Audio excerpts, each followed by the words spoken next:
je vais vous résumer ce livre. Le meilleur antidouleur, c'est votre cerveau. Et qu'est-ce qu'on peut lire en première révélation au dos de ce livre? Votre cerveau crée une douleur physique pour vous détourner d'une colère refoulée après un traumatisme de l'enfance ou un stress.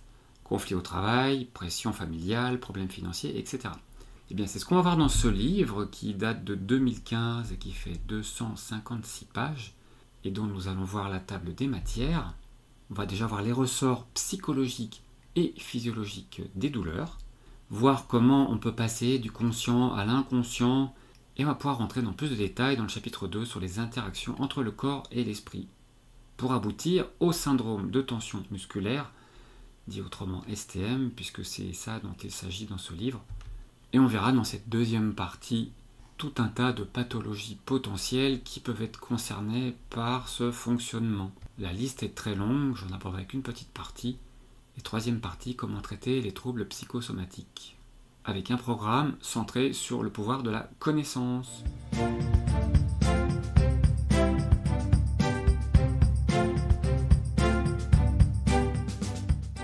Son auteur, le professeur John Sarno, est professeur de médecine orthopédique et de rééducation à l'université de New York.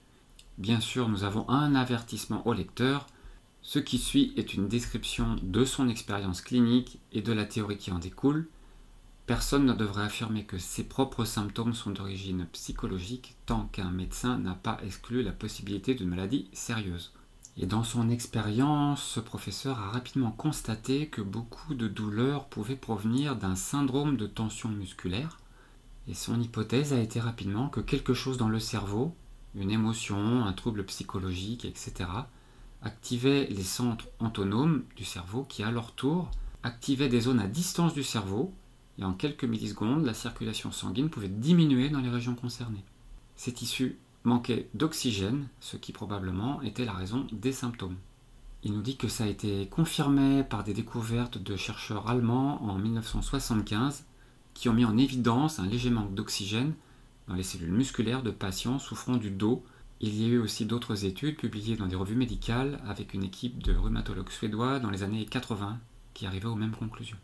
Mais alors, qu'ont donc de terribles ces émotions pour conduire le cerveau à infliger une douleur physique sévère et des symptômes neurologiques alarmants?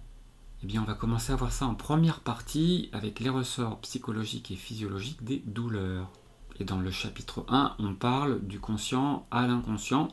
Un des messages fondamentaux de ce livre, c'est que nous subissons tous des tensions générées par des émotions réprimées, qui entraînent des symptômes physiques douloureux. Dans l'inconscient, nous ne contrôlons rien. Or, comme les émotions refoulées sont menaçantes et effrayantes, le cerveau provoque automatiquement des symptômes physiques afin de les empêcher de se manifester, de devenir conscientes. On va parler un peu de la psyché, en se rappelant de Freud qui disait que l'esprit émotionnel comporte 3 composantes, le parent, l'adulte et l'enfant.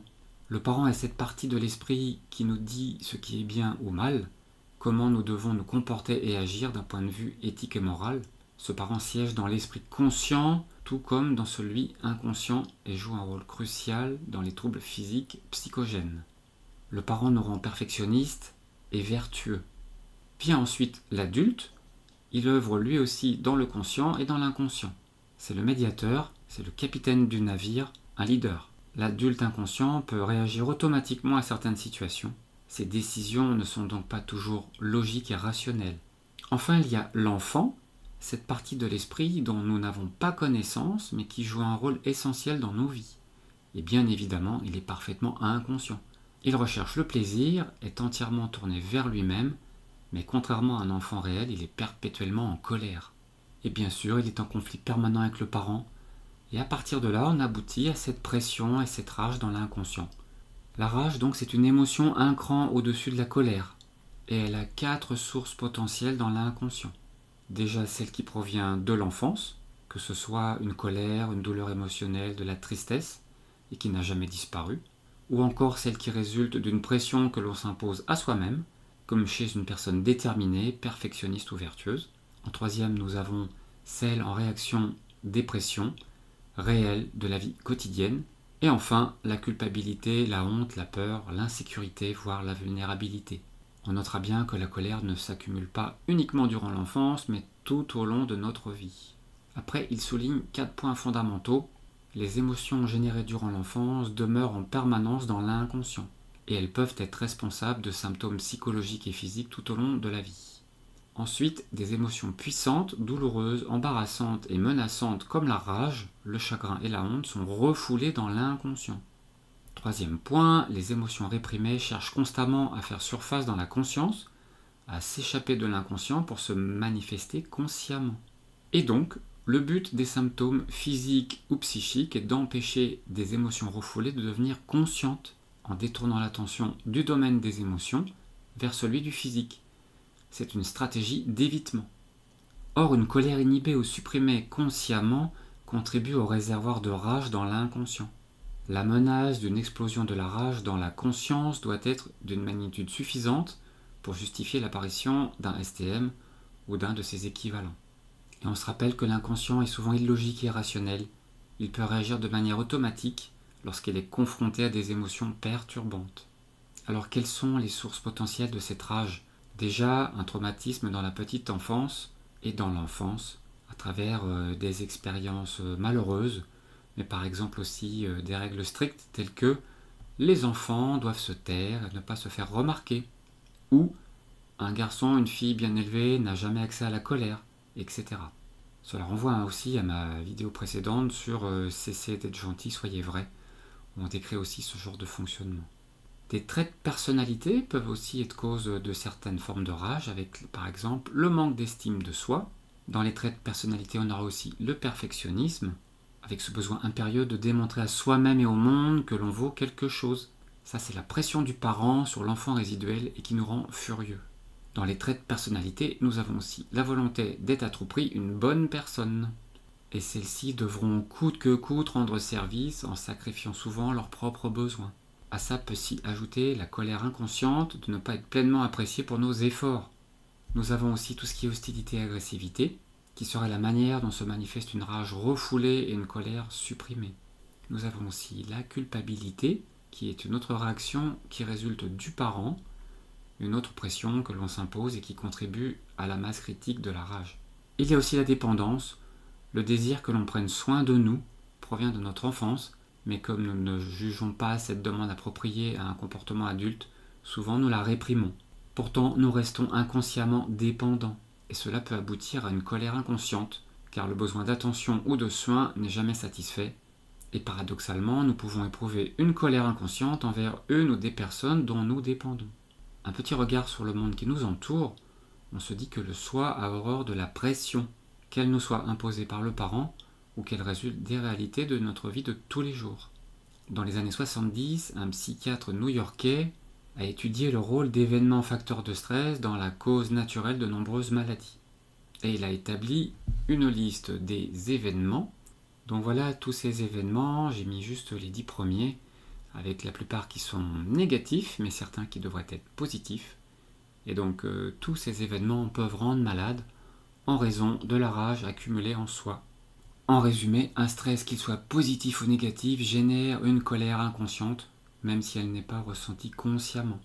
Après, on nous parle des 6 grandes aspirations de l'homme. Pour satisfaire nos besoins psychologiques de base, nous nous mettons la pression, ce qui met en rage le soi, ou sinon nous rend frustrés et en colère, parce qu'une partie de nos besoins n'a pas été comblée de manière appropriée. Et voici ces 6 besoins: être parfait, être apprécié, que l'on prenne soin de nous, être apaisé, être physiquement invincible, être immortel. Effectivement, notre inconscient pourrait enrager face à l'issue fatale de la vie. Et cette dernière catégorie est parfois l'une des plus subtiles. Un point intéressant, le ratio entre rage et calme. Une sorte de ratio rage-calme pourrait jouer un rôle déterminant le moment où les symptômes physiques surviennent. Éviter que notre rage atteigne un niveau critique, qu'elle menace à présent d'affleurer à notre conscience. Donc des éléments plaisants dans la vie d'une personne pourraient modifier la menace présentée par la rage et rendraient les symptômes inutiles. Et le facteur peur est aussi abordé en disant que la peur est un autre équivalent important de la douleur, parfois plus efficace que cette dernière pour atteindre l'objectif de l'esprit qui est de détourner l'attention d'une rage réprimée. Et aussi, les troubles obsessionnels compulsifs peuvent être un équivalent de la douleur. Chapitre 2, les interactions entre le corps et l'esprit. On va maintenant voir les troubles psychosomatiques par eux-mêmes. Et il insiste pour dire que psychosomatique ne décrit pas un trouble imaginaire. Son expérience est assez grande puisque depuis 1973, il a vu environ 10 000 patients souffrant de ce syndrome. Et la plupart n'ont plus mal et mènent une vie pleinement active. Et il insiste bien en disant que les symptômes psychosomatiques existent dans un but bien précis. Si vous contrecarrez cette finalité en supprimant un symptôme sans traiter sa cause, le cerveau trouvera un symptôme ou un trouble à lui substituer. Une maladie psychosomatique est un type de manifestation psychogène.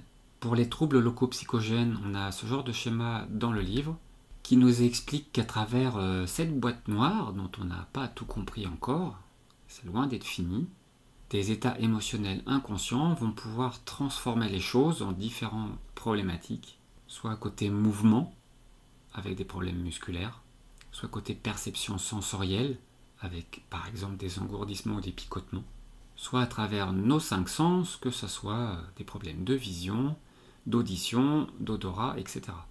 Puis on détaille l'intensification psychogène des symptômes en disant que la peur ou l'anxiété peuvent aggraver n'importe quel symptôme. C'est l'un des processus psychogènes généralement acceptés par la médecine. Après, on parle de neurophysiologie des troubles psychosomatiques, et donc le fonctionnement pourrait être le suivant. À partir d'états émotionnels et ces boîtes noires, on aurait l'hypothalamus au centre de tout ça, qui pourrait activer différentes problématiques, soit côté système immunitaire, soit côté système nerveux autonome.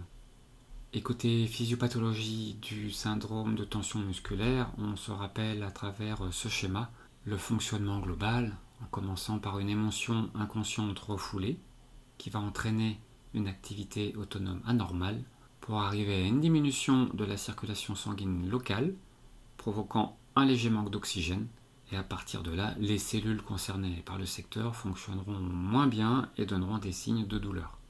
Bien sûr, il reste encore probablement et certainement beaucoup à découvrir. Et là, il cite Benjamin Franklin. Il n'est pas d'une grande importance de connaître la manière selon laquelle la nature met à exécution ses lois. Il suffit de connaître les lois elles-mêmes. Et on arrive à la deuxième partie, les manifestations physiques des troubles psychiques. Et il nous dit que concernant les muscles, le cerveau n'a choisi que ceux du cou, des épaules et du dos, c'est-à-dire les muscles posturaux. On notera qu'il y a une grande variabilité de localisation et que c'est caractéristique d'un STM. Puis il va nous détailler comment les nerfs peuvent être impliqués. Et là on arrive à parler de sciatique, cette fameuse sciatique qui concerne beaucoup de monde. Mais en général, on dit souvent aux personnes qui en souffrent que s'ils ont mal, c'est parce qu'ils ont une hernie discale qui appuie sur le nerf sciatique. Et l'auteur nous dit que c'est anatomiquement impossible. Ce qu'il faut comprendre, c'est que le disque sorti par hernie comprime l'un des 5 nerfs rachidiens qui envoient une branche vers le nerf sciatique. La compression d'un nerf est certes douloureuse, cependant si elle dure dans le temps, elle aboutira plus ou moins rapidement à une perte totale de la perception de la douleur, le nerf ne parvenant plus à faire son travail. Et on remarque que les personnes qui souffrent de sciatique ont mal en différents endroits de la jambe, selon des schémas souvent très différents, la douleur passant même parfois d'un côté à l'autre du corps. Et il a constaté maintes fois que des personnes souffrant soi-disant de sciatique ne présentaient aucune anomalie structurelle. Il nous parle du conditionnement pavlovien, en remarquant que certaines douleurs se manifestent à un moment précis de la journée ou de la nuit, ou devant certaines situations de la vie de tous les jours, ce qui l'a amené à comprendre certains schémas de programmation courants. Il nous cite au passage un neurochirurgien qui dit que les hernies discales lombaires seraient responsables d'une douleur au bas du dos et à la jambe dans moins de 3% des cas. Quelques mots sur la fibromyalgie, souvent très mal comprise. Pour lui, c'est une manifestation classique de STM. Quelques mots sur les problèmes d'estomac et d'œsophage, où il nous parle des reflux gastro-œsophagiens, en nous disant qu'il est convaincu que tous les symptômes touchant l'œsophage et l'estomac peuvent être des équivalents d'un STM, et par conséquent d'origine psychologique. Quant au mal de tête par tension nerveuse, il nous dit qu'il n'y a pas de preuve biologique que les céphalées de tension et les migraines soient psychosomatiques, mais que l'expérience clinique du traitement psychosomatique de ces douleurs est impressionnante. Il cite Franz Alexander en 1950 qui disait « L'observation la plus frappante, c'est l'arrêt brutal d'une attaque dans la minute où le patient prend conscience de sa colère refoulée et qu'il la verbalise. » Donc bien sûr, pour lui, les problèmes de peau, eczéma, urticaire, psoriasis notamment, sont la plupart du temps induits par les émotions. Idem pour une certaine catégorie de troubles immunitaires, que ce soit des allergies, des infections, et une partie assez détaillée aussi sur le syndrome de fatigue chronique. Des expériences ont montré que les approches thérapeutiques les plus prometteuses étaient une augmentation progressive de l'activité physique et une thérapie comportementale et cognitive. Il est même évoqué le rôle possible des émotions dans des troubles plus graves, comme par exemple les maladies auto-immunes. Une étude a aussi montré une diminution des anticorps d'une certaine catégorie chez des personnes à qui on avait donné la possibilité d'exprimer leurs émotions refoulées. Et il recite Franz Alexander, et pour lui, comme pour ses collègues, il ne faisait aucun doute qu'il y a une base psychologique à la polyarthrite rhumatoïde. Il nous parle aussi de l'hypertension, et même s'il ne s'agit pas d'un équivalent de STM, certaines hypertensions sont de toute évidence psychogènes. Concernant le cancer, de nombreuses études et observations ont suggéré le rôle possible des émotions dans l'étiologie et l'évolution d'un cancer. Et à toute personne intéressée par ce sujet, il conseille la lecture de nombreux travaux. Hélas en anglais, plusieurs auteurs affirment que des événements traumatisants de la vie sont souvent des précurseurs d'un cancer. Et souvent, la rage induite est un des facteurs psychologiques qui ont été corrélés avec des cancers.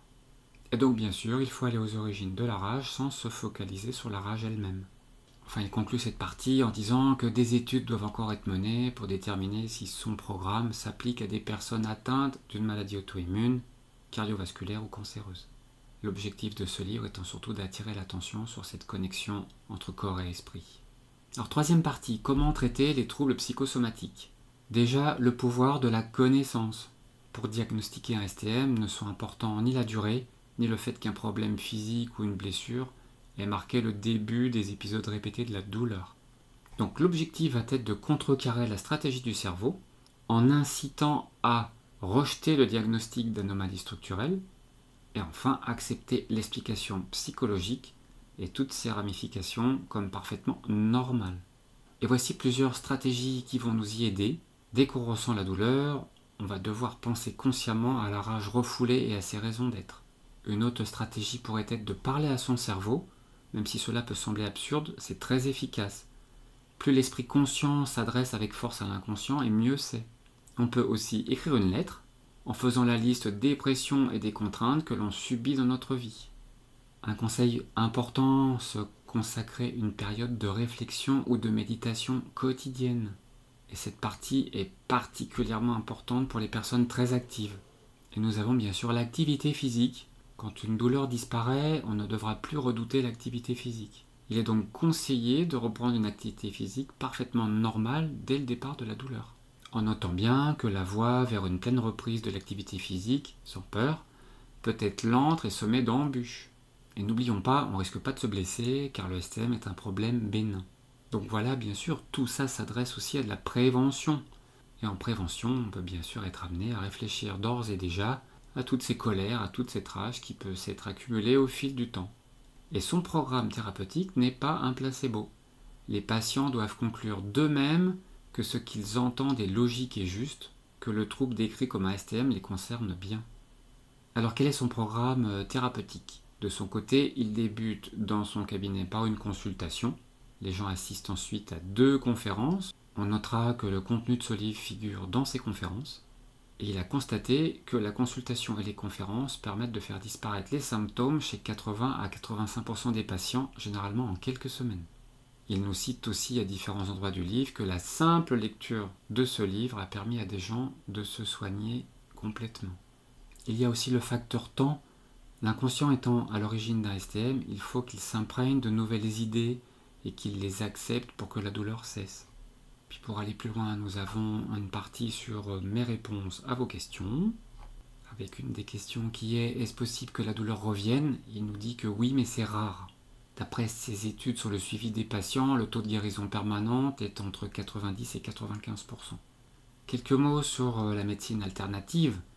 Il nous dit qu'elle constitue une aide potentielle, mais ne guérisse pas. Il décrit bien ici que l'on va devoir revenir à la cause des causes. Et il recite Cousin qui dit « Nous sommes plus forts que nous le pensons ». Voici les quelques mots de conclusion de l'auteur.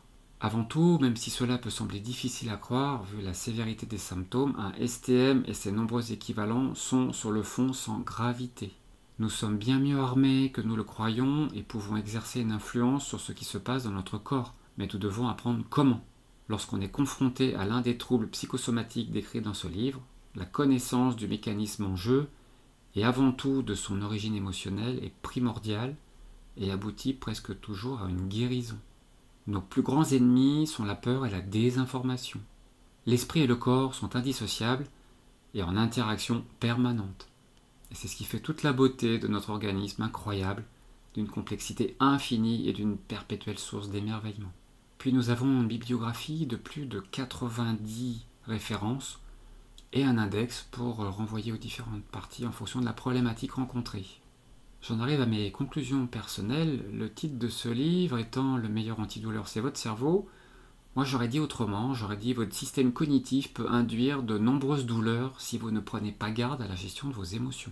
On se rappelle ce qu'il nous dit, le cerveau n'est pas cet organe bien-être, organisé et logique comme nous aimerions qu'il soit. Et on peut dire aussi, le cerveau n'est qu'un élément de notre système cognitif. On sait maintenant qu'il y a des neurones dans de multiples organes, et on sait aussi que les hormones jouent un rôle fondamental dans plein de fonctionnements, y compris dans la gestion de nos émotions. J'y ai trouvé beaucoup de corrélations avec d'autres approches ou d'autres livres, comme par exemple on nous dit par ailleurs de bien noter, de prendre conscience de nos émotions négatives. Donc oui, on a bien interdépendance de l'esprit et du corps, et c'est dans les deux sens d'ailleurs. Et n'oublions pas que dans les études on part d'hypothèses, et si on ne met pas comme hypothèse le lien entre le psychologique et le physique, on ne pourra jamais le démontrer. Et au-delà de tout ce qui est expliqué dans ce livre, on a ce constat imparable, l'être humain préfère la tristesse à l'incertitude. Ça peut paraître étrange dit comme ça, mais c'est un beau sujet de réflexion. Encore une approche qui mérite de s'y pencher, la douleur étant très souvent multifactorielle, cette approche accompagnée d'autres peut, dans la majorité des cas, faire un grand bien. Et en tout cas, ce qui me parle le plus, c'est qu'on est entièrement à la recherche de la cause des causes, un traitement symptomatique quel qu'il soit, risquant de ne pas solutionner définitivement le problème. Et pour cet aspect émotionnel, c'est ce qui fait aussi que depuis longtemps, dans mes consultations, je démarre par la partie émotionnelle, avant de réfléchir sur quelle alimentation, petit déjeuner ou pas, etc. Voilà pour le résumé de ce livre.